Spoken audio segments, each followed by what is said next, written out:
Shalom Bapak Ibu sedherek ingkang kinasih ing Gusti Yesus Kristus. Sugeng kepanggih kalian kula Dia Salmita saking GKJ Ngablak Klasis Magelang. Sakmenika kita sesarengan badhe mirengaken sabdanipun Gusti lumantar panyuraos sabda winedhar.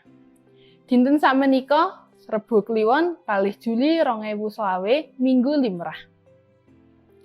Waosan kapetik saking Yeremia 23 ayat 16 dumugi 21, Jabur 11, Matius 11 ayat 16 dumugi 20.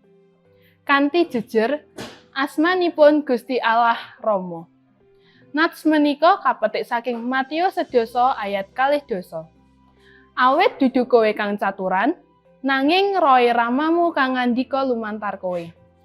Rama, mekaten tiyang pitados nyebat Gusti Allah ramanipun sinten? Ramanipun Adam, Abraham, utawi Ishak lan Yakub? Punapa tegesipun Gusti Allah kasebat Rama?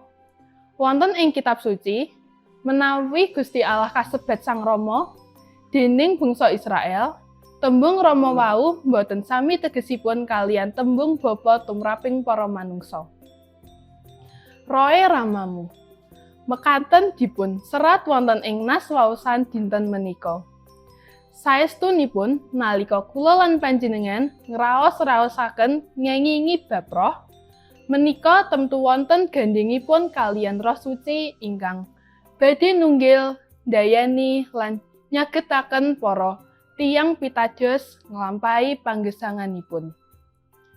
Bilih dipun gatosaken Matius 11 ayat 16 dumugi 33, Gusti Yesus Kristus ngandikaake bab ingkang gegerisi sanget dhateng para sakabatipun, ngengingi kasisahan-kasisahan ingkang badhe dipun lampahi para sakabatipun minangka dados para muridipun. Ananing wonten satunggaling panglipur bilih roe ramamu bakal maringi kasagetan. Saking ayat menika cetha bilih Gusti Allah jumeneng ramanipun sedaya tiyang pitados jalaran panjenenganipun ingkang nunggil ngiyataken lan nyagetaken para tiyang pitados.